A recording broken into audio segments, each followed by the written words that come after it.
دیگر مذاہب کا مطالعہ کیا جائے تو یہی تعلیمات ملتی ہیں کہ قرب الہی کے لیے ازدواجی زندگی سے فرار حاصل کیا جائے اور تجرد کی زندگی اختیار کی جائے۔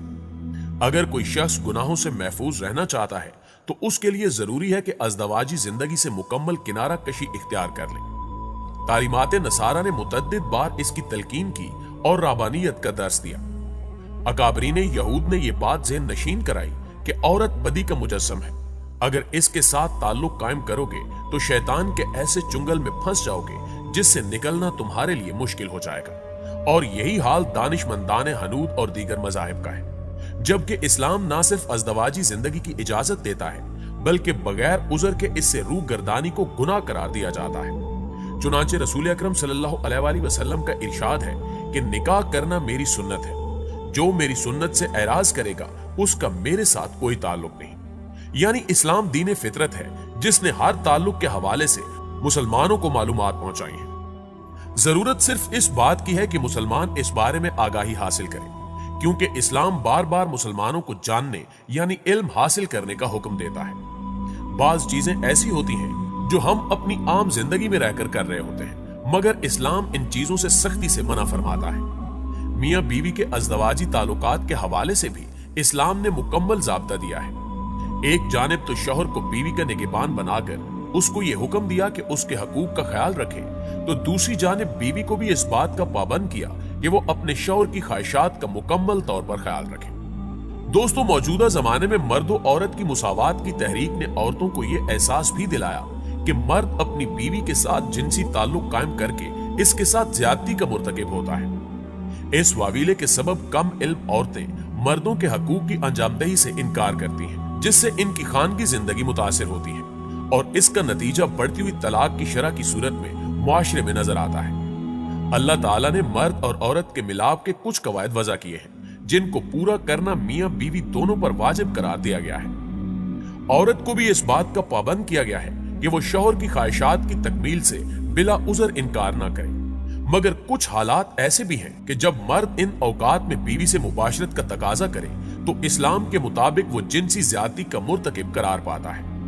مثال کے طور پر ایام حیض کے دوران میاں بیوی کی مباشرت سے اسلام میں سختی سے منع فرمایا گیا ہے۔ اس کے ثبوت میں سورہ بقرہ کی آیت نمبر 222 موجود ہے،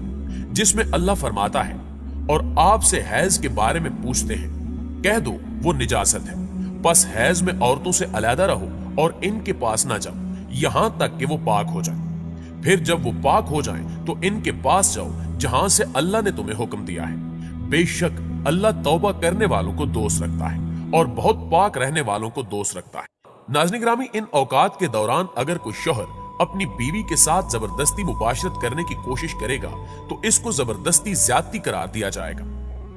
اللہ تعالیٰ نے عورت اور مرد کے اندر جنسی خواہشات اس لیے پیدا کی ہیں تاکہ وہ اس کے ذریعے اپنی نسل کو بڑھا سکے۔ ان خواہشات کی تکمیل کے لیے غیر فطری راستے اور ذریعے استعمال کرنا اسلام میں سختی سے ممنوع قرار دیا گیا ہے۔ پیارے دوستو، سورہ بقرہ کی آیت نمبر 223 میں اللہ تعالیٰ فرماتا ہے،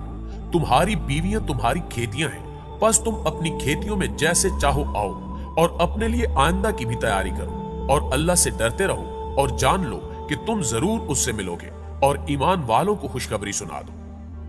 ناظرین گرامی، جس طرح کھیتی کرن کا قاعدہ ہوتا ہے، اسی طرح مباشرت کے لیے بھی غیر فطری راستوں کا استعمال ممنوع ہے۔ اگر بیوی روزے کی حالت میں ہو تو اس حالت میں اس کے ساتھ زبردستی معاشرت کرنا جنسی زیادتی کے زمرے میں آتا ہے اور اس سے اسلام میں منع فرمایا گیا ہے۔ یہ سب وہ صورتیں تھیں جن کو کرنے سے گناہ کا وبال انسان کے اوپر آتا ہے، اور بظاہر وہ اپنی خواہشات کی تکمیل اپنی منقوہ سے کر رہا ہوتا ہے، مگر اس کے سبب اس کو وہی گناہ حاصل ہوتا ہے جو کسی بھی انسان کو جنسی زیادتی کی صورت میں ملتا ہے۔ اس کے علاوہ اسلام نے شوہر کو اپنی بیوی پر ظلم، ایذا رسانی، جسمانی سزا، تذلیل، روحانی اذیت اور گالی گلوچ سے سختی سے منع کیا ہے، اور ازدواجی زندگی کی کامیابی کے لیے تحمل اور بامی عفو و درگزر کی تلقین کی ہے۔ اس کی ایک اہم وجہ یہ بھی ہے کہ اسلام میں مثالی معاشرے کی تشکیل کے لیے شادی کو بنیادی اہمیت حاصل ہے، اور وہ امکانی حد تک کوشش کرتا ہے کہ ہر مرد اور عورت جب بھی بلوغت کی عمر کو پہنچے تو بغیر کسی تاخیر کے ان کو رشتہ ازدواج میں منسلک کر دیا جائے۔ اسی وجہ سے اسلام شادی کو مشکل رسم نہیں بناتا